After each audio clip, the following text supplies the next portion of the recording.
Buenos días, hermanos. Dios los bendiga. Feliz Santo Sábado. La historia misionera nos da un consejo al final que deberíamos tener en cuenta. El libro Conflicto de los Siglos es de gran importancia, sobre todo para nuestros días. Fue escrito para revelar las artimañas, los engaños de Satanás, y fue escrito para que nos confirmemos en que al final la verdad triunfará sobre el error. Así que leamos el libro. Si lo hemos leído, hay que volver a leerlo, hay que estudiarlo y profundizar. Dios los bendiga, hermanos. Tengan un feliz y santo sábado de nuevo. Le agradecemos a Dios por su misericordia, porque nos permite compartir su palabra, porque nos ha permitido levantarnos. Hay muchos que están en la cama de un hospital que no pueden levantarse. De hecho, tengo la mala noticia de que un familiar cercano, quizás en la tarde lo vamos a detallar, va a ser intervenido hoy. Él es muy jovencito, algunos lo deben conocer, pero va a ser intervenido. Y bueno, estas últimas semanas ha sido para nosotros unas semanas de prueba. Algunos le comentamos que habíamos sufrido la inundación con el barro que se metió aquí en la casa, que el río se había desbordado de aquí a no sé cuántos kilómetros y nos había afectado a nosotros, a los vecinos y la carretera que está aquí. Y esta semana también solamente les doy el detalle: una persona que vive con nosotros sufrió un accidente. Quizás en la tarde se va a detallar un poco más. Y nos ha pasado estas situaciones, pero le damos la gloria a Dios porque sabemos que Él está al control. Y en cualquier situación que suframos o vivamos, siempre tenemos en cuenta de que el Señor nos está enseñando. Todo lo que pasamos es una escuela. Dios tratando de enseñarnos a nosotros, los alumnos, que somos tardos en aprender, pero siempre es la mano de Dios la que está ahí. Así que con esto vamos a dar inicio a la lección de escuela sabática. Es la lección del segundo trimestre de este año y, como usted lo puede ver, se llama Los tres mensajes cósmicos y hace referencia a los mensajes que se encuentran en Apocalipsis capítulo 14. La semana pasada hemos estudiado la lección número 1. Hoy entraremos a la siguiente lección, que lleva por título Un momento del destino. Ese es el título de la lección de la escuela sabática que vamos a repasar en esta mañana. Y el versículo de memoria lo podemos encontrar en Apocalipsis capítulo 14, versículo 14 y versículo 15. Entonces miré y vi una nube blanca, y sobre la nube a uno sentado semejante al Hijo del Hombre, con una corona de oro en su cabeza, y en su mano una hoz aguda. Y del santuario salió otro ángel y clamó a gran voz al que estaba sentado sobre la nube: Toma tu hoz y ciega, porque ha llegado la hora de cegar, y la mies de la tierra está madura. Este es el versículo de memoria del cual vamos a centrar nuestro repaso de la lección en esta hora. Quiero preguntarles, antes de entrar de lleno al estudio, si alguien pudo aprender el verso de memoria o quiere compartirlo leyéndolo. Puede también leerlo, puede compartirlo. Si alguien quiere hacerlo, desea hacerlo, puede abrir su micro y puede compartirlo ahora. Hermano Isaías, soy la hermana Dina, un feliz sábado, que el Señor le bendiga y, y feliz de podernos reunir, aunque sea a través del Zoom. Hermano, yo sinceramente de que quiero decir que hace tanto tiempo no podía participar, bueno, por diversos motivos de salud y todas esas cosas, pero hoy que Dios me dé la sabiduría para poder entender este versículo que el Señor nos regala. Si usted gusta, hermano, lo puede sacar de la pantalla para ver. A veces yo fallo en algunas palabritas, pero ya Dios me da el entendimiento, hermano Isaías, ¿sí? Ok, hermana, adelante. Dice, entonces miré y vi una nube blanca, uno sentado sobre la nube a semejanza de hombre, y tenía en su cabeza una hoz, tenía en su cabeza una corona de oro y en su mano una hoz. Y del santuario salió otro ángel y gritó, no, y dice, y clamó a gran voz al que estaba sentado sobre la nube blanca. Y le dijo, toma tu hoz y ciega, que ha llegado la hora de cegar y que la mies está madura. Bueno, este es el Apocalipsis de 14, versículo 14, 15. Hermano, yo tengo a veces muchas equivocaciones, pero de todas maneras que el Señor es la que me da la sabiduría para poder expresarme. Gracias, hermana. Feliz sábado. Gracias por repetirnos el versículo. ¿Alguien más quiere participar? Yo, hermano. Adelante, hermana Celide. Feliz sábado. Feliz sábado, hermano Isaías, hermanito Oscar, hermanita Rocío, hermanita Puri, todos los del Zoom. A ver, yo también he intentado aprendérmelo de memoria, pero me gustaría que lo quite de la pantalla, pero si se desea también lo dejo. Dice, entonces miré y vi una nube blanca, y sobre la nube a uno sentado como el Hijo del Hombre.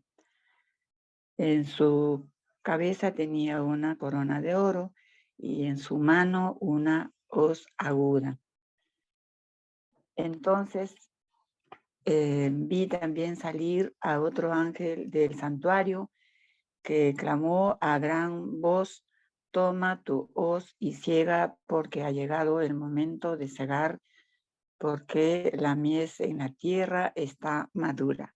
Apocalipsis 14, versículo 14, 15. Amén. Gracias, hermana Celide. Dios pueda bendecir esta participación. Amén, hermano. No sé si alguien más quiere participar, pero les doy hermanito, feliz sábado. Hermana Jessica, ¿cómo está? Feliz sábado. Siempre me dicen que quite el texto, pero yo tengo una idea mejor. Cuando repitan el texto, miren a otro lado o cierren los ojos y ya se soluciona el problema, y así a los que están acompañando nos pueden seguir el texto. Y los que no quieren copiarse, no se copian. Y los que quieren copiarse un poquito, cópiense un poco, ayúdense, no está mal. No está mal. Así que, hermana Jessica, adelante, por favor. Gracias. Apocalipsis 14, 14, 15. Miré y aquí una nube blanca, y sobre la nube uno semejante al Hijo del Hombre, que tenía en la cabeza una corona de oro y en su mano una hoz aguda.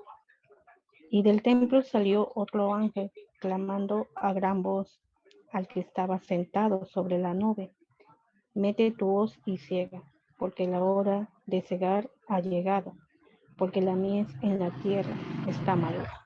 Amén. Gracias, hermana. Bueno, el texto está algo largo. No sé si alguien más quiere repetir el texto, si no, pasamos al estudio. El texto, como le decía, está algo largo, pero muy significativo para este tiempo. El Señor siempre ha tenido verdades aplicables para cada tiempo, que lo conocemos en teología adventista como verdad presente.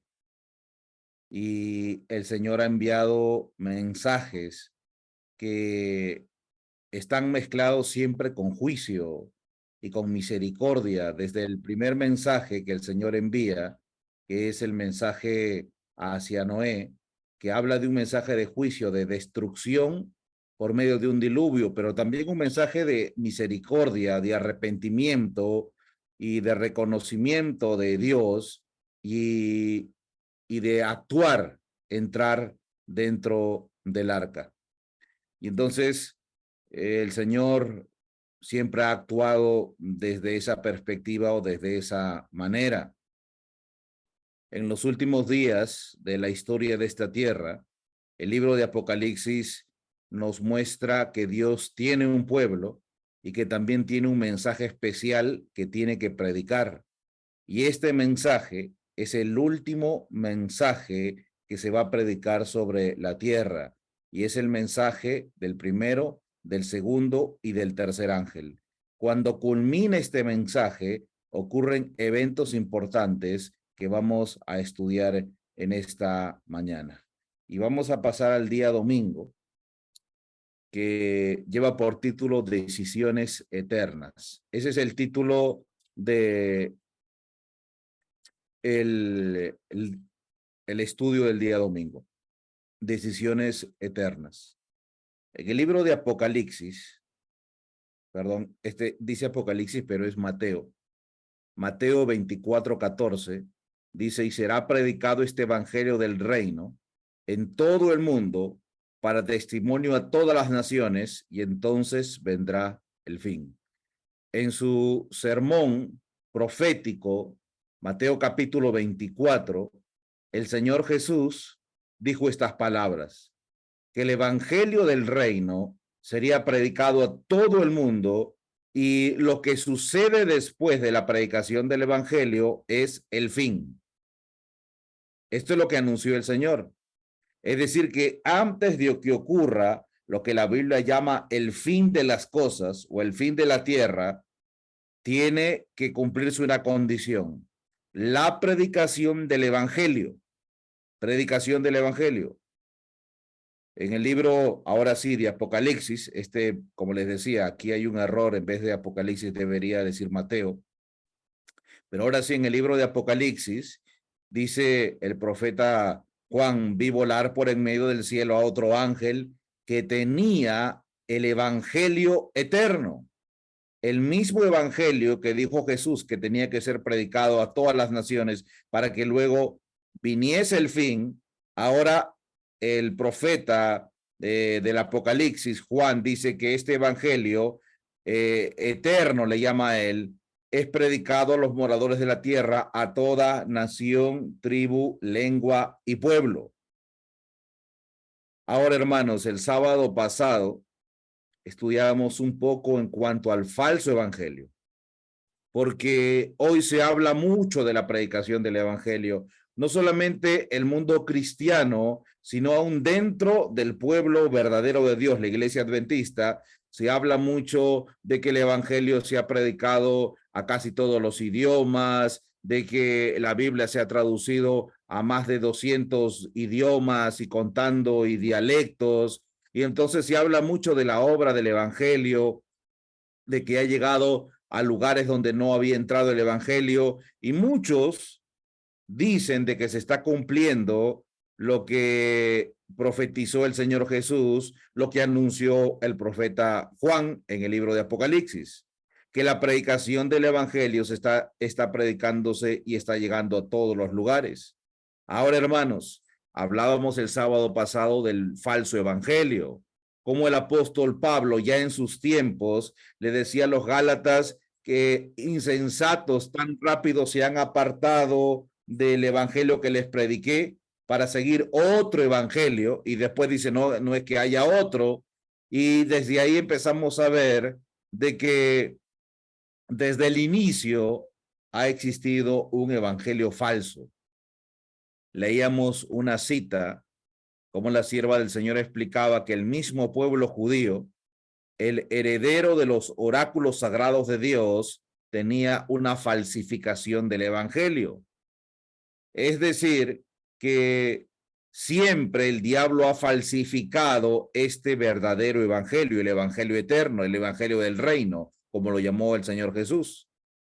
Y entonces, en mi interpretación, y digo en mi interpretación porque eso es lo que yo entiendo, puede usted entender distinto, en mi interpretación, lo que se está predicando y lo que se ha hecho conocido, famoso y popular y aceptable, muy aceptable, hoy encontramos que artistas de películas, conductores de programas, gente famosa, se hacen cristianos y se llaman cristianos. Hoy encontramos que deportistas, políticos, gente de todos los ámbitos se hacen llamar cristianos, pero no encontramos un cambio en su forma de vivir y en sus hábitos. Sin embargo, se hacen llamar cristianos. Hoy encontramos que los mismos cantantes de música, entre comillas, cristiana, son premiados por premios que se le daban normalmente a cantantes de música secular. Hoy el cristianismo y el evangelio es popular, es aceptable, es muy inclusivo. Se acepta el evangelio porque es inclusivo. Ahora, y decía que es mi interpretación, el evangelio es popular para mí porque no es el verdadero evangelio, sino que es un falso evangelio. Porque el Señor Jesús, y nadie puede negar que el Señor Jesús era un predicador inclusivo, predicando a una mujer samaritana que vivía en pecado, predicaba a endemoniados, a pobres, enfermos, a todo tipo de personas, pero a la vez el Señor Jesús, en su evangelio inclusivo, también es exclusivo cuando dice yo soy el camino, la verdad y la vida, o yo soy la puerta. Y él está diciendo con esto que no existe ninguna otra puerta o ningún otro camino para ir al Padre que sea él mismo. Y esto en este tiempo es ser exclusivo. Pero el evangelio de hoy, que es popular, se asemeja tanto o se amolda tanto a las prácticas del mundo que hoy es muy popular. Y para mí ese es el evangelio que está siendo predicado y que es famoso y que es aceptado y que es popular en todas partes. No el evangelio eterno o el evangelio del reino que el Señor Jesús quiere y se va a predicar en todas partes. De hecho, hermanos, el evangelio que hoy se predica es tan corto en su enseñanza que a veces se piensa y se practica que el evangelio solamente es hablar del sacrificio de Jesús en la cruz. Es decir, que la predicación del evangelio se ha resumido simplemente a decir que Cristo te ama, murió por ti y que con una oración puedes aceptarlo. Y que te ama tanto que te permite vivir como tú quieras. Y que si lo aceptas eres salvo. Entonces, este es el evangelio que ha sido resumido en estas palabras y que ha sido muy aceptado. El evangelio de la actualidad no habla de sacrificios. El evangelio de la actualidad no habla de condiciones. El evangelio de la actualidad no habla de obediencia a la ley. El evangelio de actualidad ya no dice que tienes que no parecerte al mundo, no conformarte al mundo. Hoy hay un evangelio liberal, pero el verdadero evangelio, el evangelio del reino, incluye más que hablar del sacrificio de Cristo en la cruz. Y por eso que el título del día domingo, que es Decisiones Eternas, tiene que ver con la predicación del evangelio en la actualidad. Es decir, que el evangelio tiene que ser predicado para que uno decida si quiere aceptar el evangelio o no.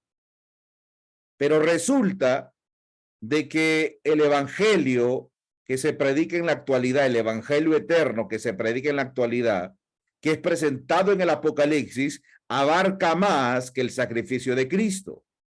Y que la gran decisión que los seres humanos tienen que tomar hoy en la tierra tiene que ver mucho más con aceptar si Jesús murió en la cruz o no. De hecho, la sierva del Señor muestra que todo el mundo tiene que tomar una decisión. Y en el libro Conflicto de los Siglos, en la página 589, ella dice, cada vez que la gente rechace la verdad, habrá mayor confusión en su mente y más terquedad en su corazón, hasta que se hunda en temeraria incredulidad. en su desafío de las amonestaciones de Dios, seguirá pisoteando uno de los preceptos del decálogo hasta que sea inducida a perseguir a los que consideren, a los que lo consideran sagrado. Se desprecia a Cristo cuando se manifiesta desdén hacia su palabra y hacia su pueblo. Es decir, que el rechazo al evangelio de Cristo no tiene que ver solamente en decir, bueno, yo no acepto el sacrificio de Cristo en la cruz, o yo acepto el sacrificio de Cristo en la cruz. Muchos dicen, Señor, yo acepto tu sacrificio, tú moriste por mí, pero puedo decir eso, pero puedo estar rechazando su palabra, su ley, a su pueblo. Y el decir, Señor, Señor, no me hace un buen cristiano o no me hace ser parte del pueblo de Dios. Por eso Jesús lo dijo bien en San Mateo capítulo 7, no todo aquel que me dice Señor, Señor, entrará en el reino de los cielos, sino el que hace la voluntad de mi Padre. Y la voluntad de Dios está en su palabra, en su santa ley. Y miren qué dice ahora, pero nadie sufrirá la ira de Dios antes que la verdad haya sido presentada a su espíritu y a su conciencia y que la haya rechazado.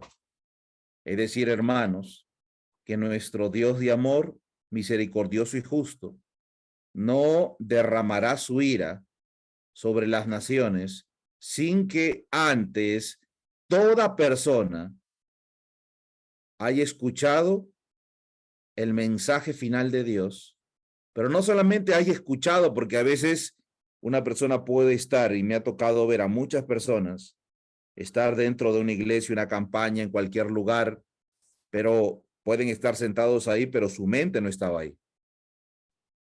Estaban distraídos, pensando en otras cosas, problemas, responsabilidades, y no escucharon el mensaje de Dios.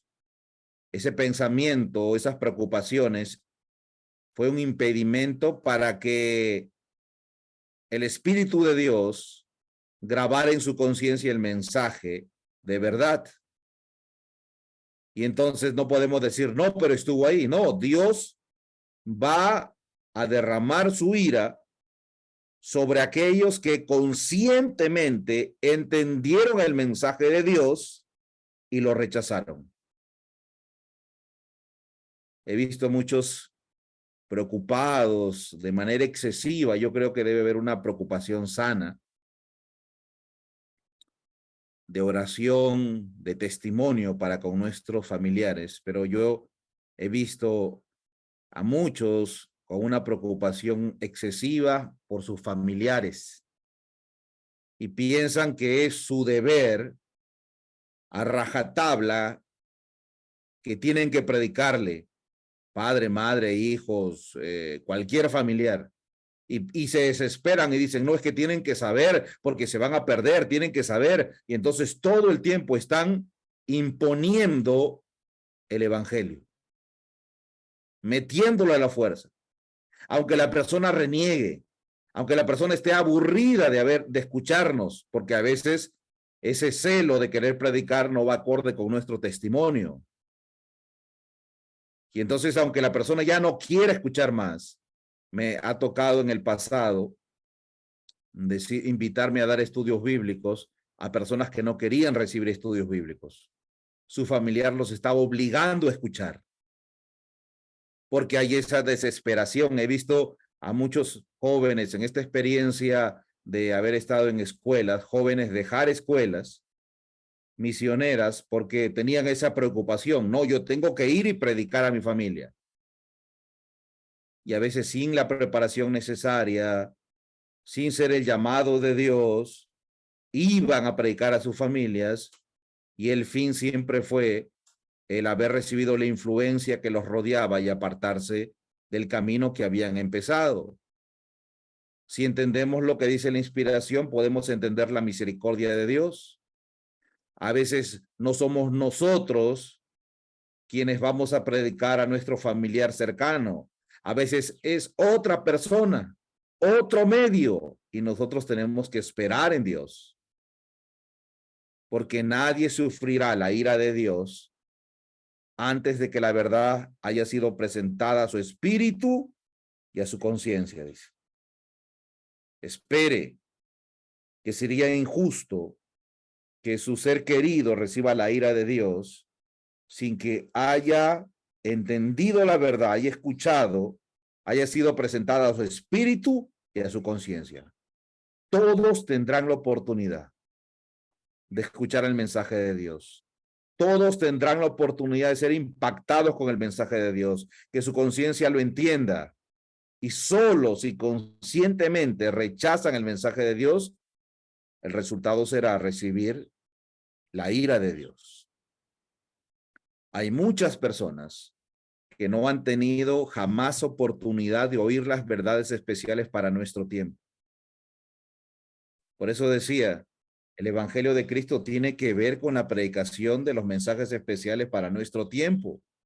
El Evangelio de hoy tiene que ver, el Evangelio falso de hoy solamente se ha centrado en una parte del Evangelio. No quieren saber de profecías, no quieren saber de juicio, solamente les gusta oír en cuanto a la sanidad en Jesús, que es cierto que Jesús la trae.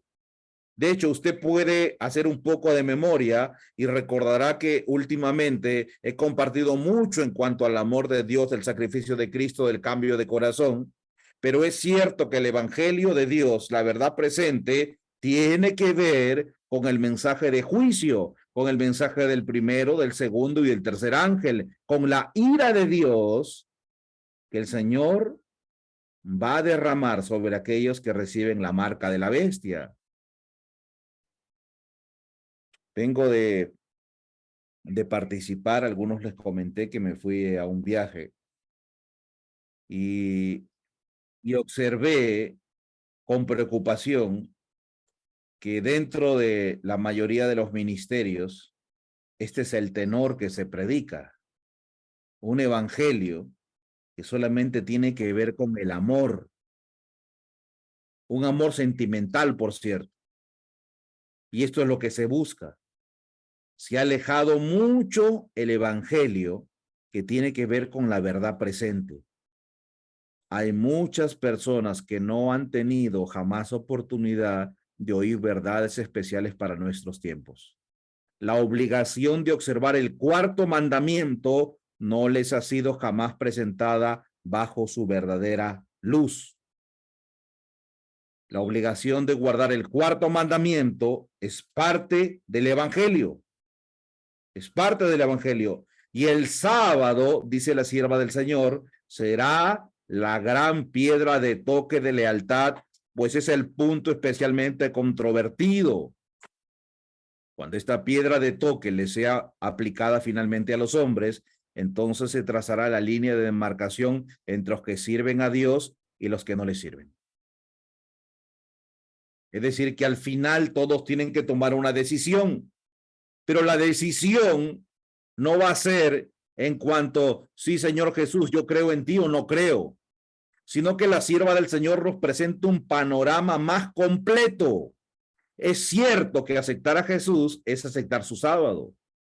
Es cierto que rechazar a Jesús es rechazar el sábado, pero hoy se presenta el evangelio de una manera tan sutil que separa el evangelio de las obligaciones de la santa ley de Dios, del sábado. Y muchos piensan que aceptar el evangelio no tiene nada que ver con el sábado, pero la sierva del Señor dice que la decisión que los seres humanos van a tomar tiene que ver con el sábado. El sábado es la gran piedra de toque, dice. Ahora, hermanos, ¿qué es una piedra de toque? ¿A qué se refiere la sierva del Señor cuando dice el sábado será la gran piedra de toque?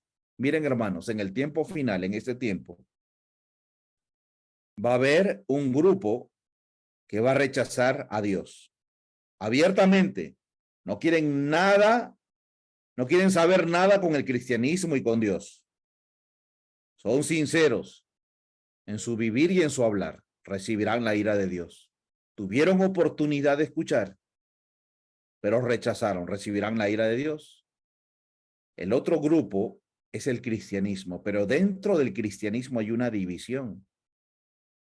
Dentro del cristianismo hay muchos que profesan ser verdaderos cristianos. Y por eso el Señor tiene que aplicar la piedra de toque para ver si son lo que profesan ser. Una piedra de toque, hermanos y hermanas, se le conoce como piedra de toque a una piedra de color oscuro, como lo pueden ver en imágenes, que se usa para conocer la pureza de un material.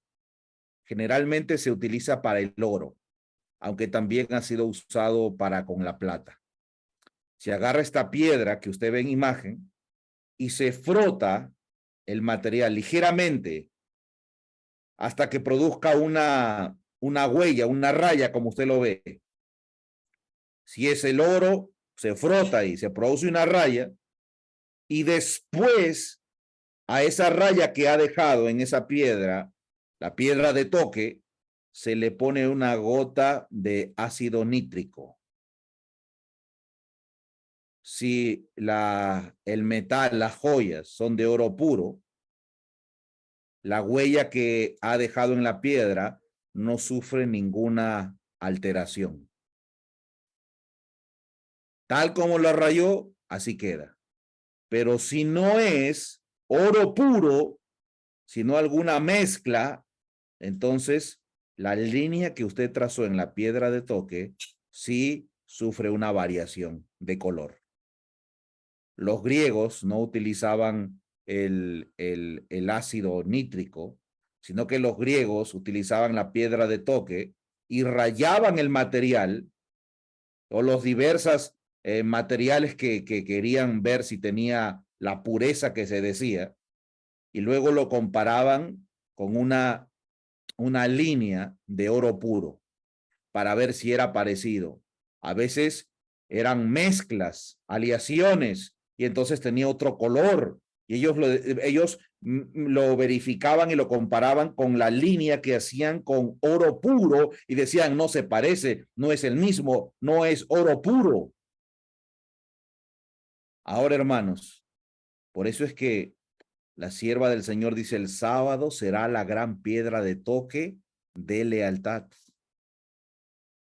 Cuando hablamos de piedra de toque, se usa también como una figura que quiere decir medir o probar el valor preciso de una cosa. La piedra de toque permite evidenciar si el material es genuino, si tiene el valor verdadero. La piedra de toque permitía ver o verificar si el material iba más allá de la simple apariencia, porque el ojo no lo podía distinguir. Para el ojo parecía genuino e igual al original, pero al ser pasado por medio de la piedra de toque, se veía que era distinto. Eso es la piedra de toque. ¿Y cuál es la piedra de toque en el tiempo final? El sábado. Si nosotros no aprendemos a guardar el sábado, hoy podemos mentir, hoy podemos engañar, hoy podemos parecer tan igual a un verdadero adventista del séptimo día. Para el ojo humano no hay diferencia. Para el ojo humano uno puede decir, qué adventista que es. Pero llegará el momento cuando el sábado se convertirá en una piedra de toque. Cuando guardar el sábado significará ser privado del trabajo, ser privado de alimentos, ser privado de beneficios, ser acusado de disidencia, de terrorismo, ser calumniado, ser perseguido. Y entonces guardar el sábado no será tan fácil como lo es hoy. Guardar el sábado significará un sacrificio. Y es en ese momento cuando solamente aquellos que le entregaron su vida a Jesús, que aprendieron a confiar en este tiempo, guardarán el sábado, porque conocen al Señor del sábado, porque tienen una relación con el Señor del sábado, porque confiaron en el Señor del sábado en el tiempo de prosperidad y en el tiempo de adversidad siguen confiando en el Señor del sábado. Por eso que el sábado es una piedra de toque. ¿No cree usted ese engaño fatal del diablo y de nuestra mente? No, es que cuando venga la prueba, ahí sí estaré listo. Ahí sí voy a tomar decisiones. Esto es una mentira total. Si no eres fiel en lo poco hoy, no serás fiel en lo mucho. Y este es un principio bíblico. Y por eso que el evangelio del mensaje final de Dios, del tercer ángel, hará que tomemos decisiones. Tenemos que tomar decisiones.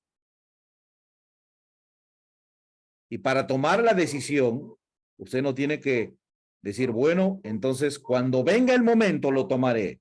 No, cuando venga el momento, si usted no se preparó, se capacitó y fortaleció su fe, usted tomará la decisión equivocada. Usted tendrá temor de perder sus privilegios. Usted tendrá temor de perder su comida, la luz, el agua, las oportunidades, su dinero. Usted tendrá miedo, aunque hoy diga como Pedro, no, cuando venga ese momento yo voy a decidir por Cristo. Si usted no se preparó, piense lo que piense en ese momento de prueba, usted será perseguidor de sus hermanos. Tiene que tomar decisiones, por eso el evangelio es el evangelio de decisión. Y si usted hoy no está aprendiendo a hacer pequeños sacrificios con las cosas que Dios le va mostrando, ¿cómo cree usted que al final estará preparado para tomar un gran sacrificio si no se capacitó en tomar pequeños sacrificios? Lo que muestra después del mensaje del tercer ángel, el libro de Apocalipsis, es la venida del Hijo del Hombre. Y dice Apocalipsis 14:14, miré y aquí una nube blanca, y sobre la nube uno sentado semejante al Hijo del Hombre, que tenía en la cabeza una corona de oro y en la mano una hoz aguda. Y lo primero que nos llama la atención y que nos indica la lección de escuela sabática es cómo se describe a Jesús. Y se describe como semejante a Hijo de Hombre. Y esta descripción que se hace de Jesús precisamente tiene que ver con lo que hizo el Señor Jesús al venir a esta tierra. El Dios de los cielos se encarnó y se hizo hombre. Y precisamente ese acto de encarnarse, de hacerse hombre, es por nuestro bien. Es porque de esta manera el Hijo de Dios, Jesús, puede sufrir lo que nosotros sufrimos, puede pasar las necesidades que nosotros pasamos, puede ser tentado como nosotros somos tentados, y el Señor Jesús puede ahora entender cada situación que nosotros vivimos. La Biblia dice que el Señor Jesús fue tentado en todo, pero no pecó, nunca cayó. Pero él pasó todas las circunstancias que a nosotros nos toca vivir. No existe ninguna circunstancia ni ningún punto de nuestra vida que el Señor Jesús no lo haya experimentado. Y por eso puede salvar. Y por eso puede tener misericordia. Y por eso puede tener tanta paciencia y esperarnos, porque Él nos comprende, porque Él pasó lo que nosotros pasamos.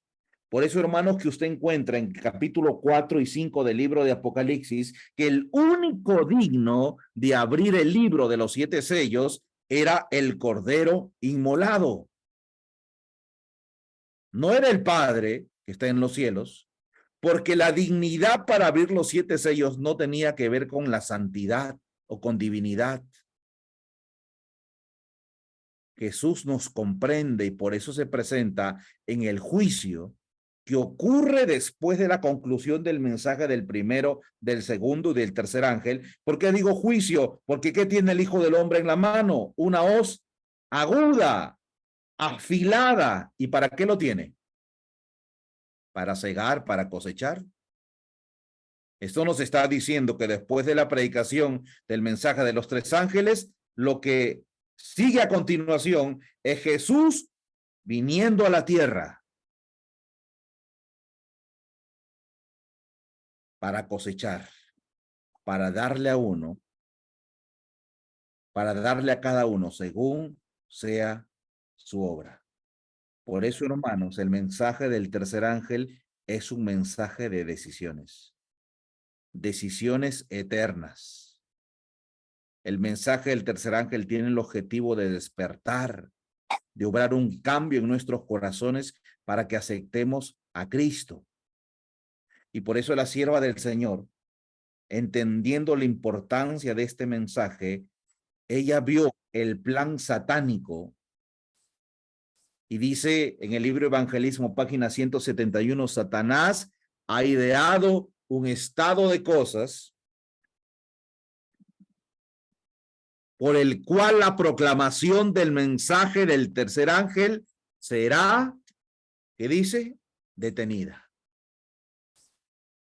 Es decir, que en esta profecía podemos darnos cuenta con claridad de que el mensaje final de Dios, el mensaje que nos va a empujar a tomar decisiones, sabiendo la importancia y el poder de este mensaje, Satanás iba a detener este mensaje.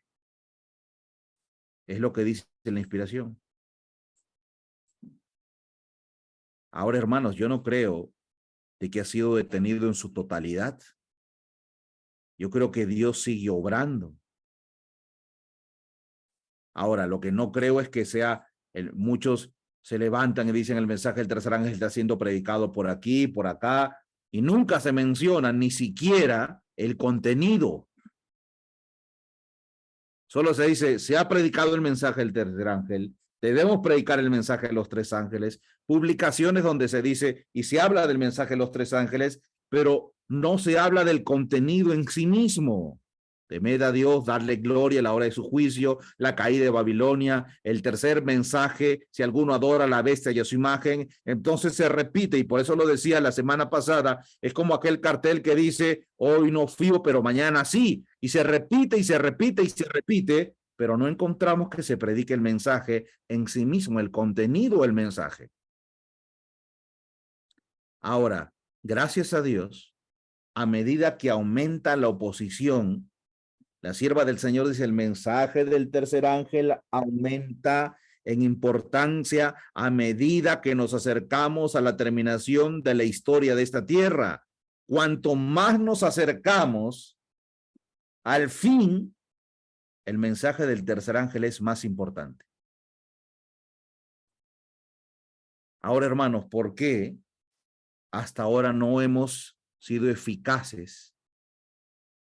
Hasta ahora no hemos podido predicar el mensaje de los tres ángeles como Dios lo ha querido. Como ese ángel que surca el cielo anunciando con voz potente.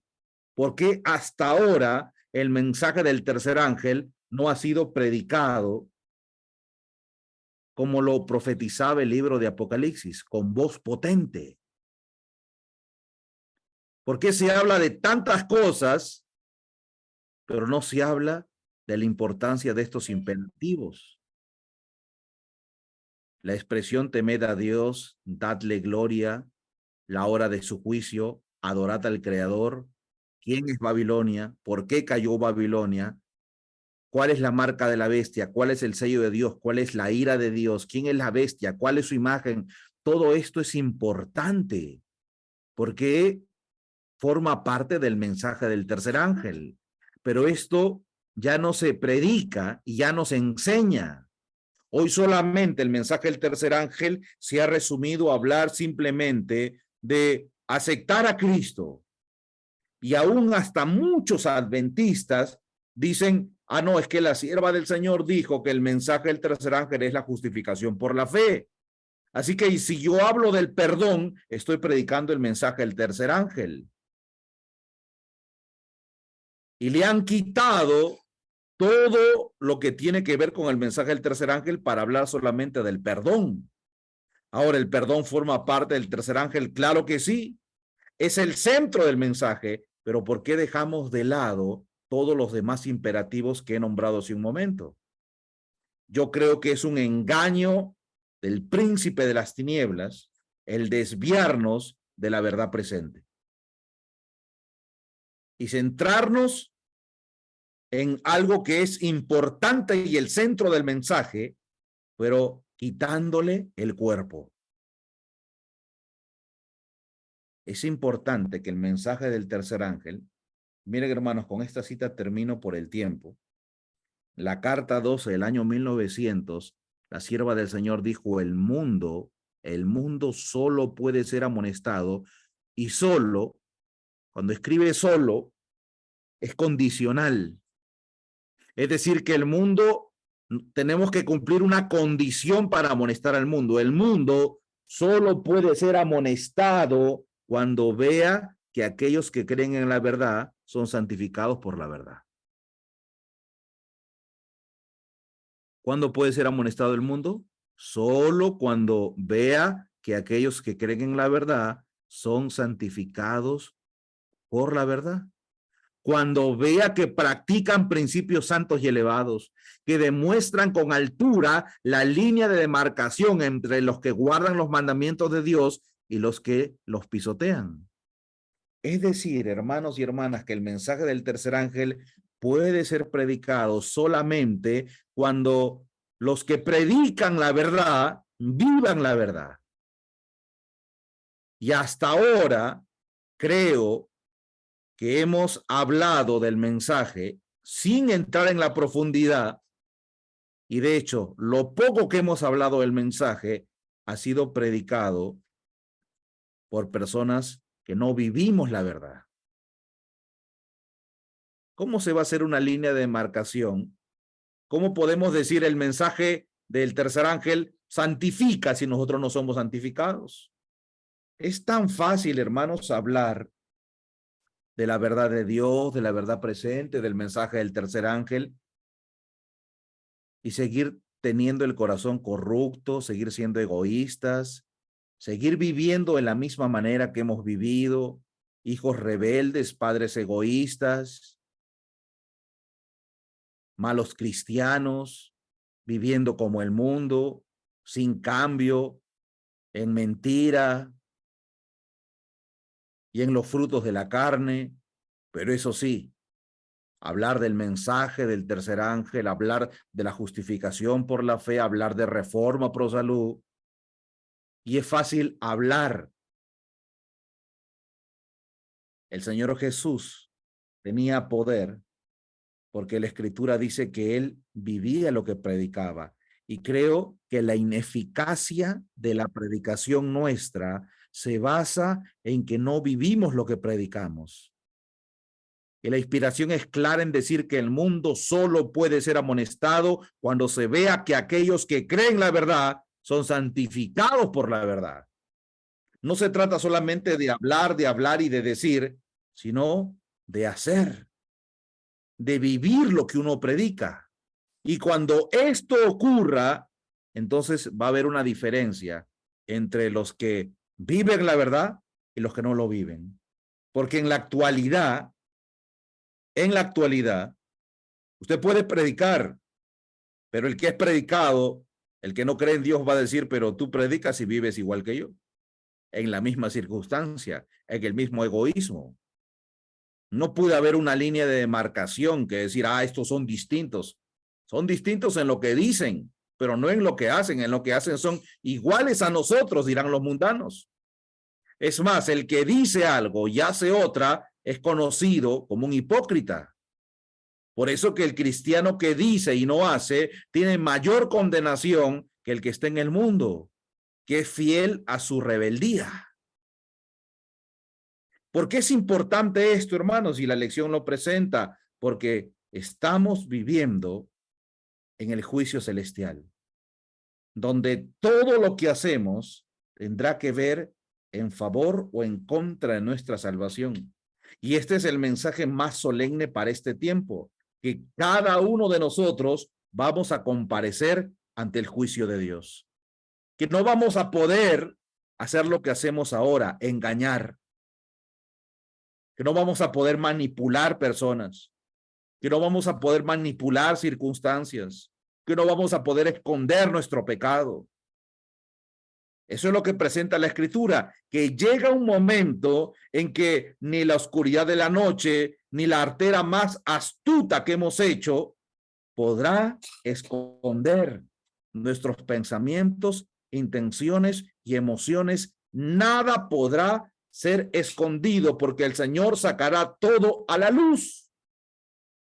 Y este mensaje tiene que ser predicado a toda nación, tribu, lengua y pueblo, porque existen cristianos de corazón corrupto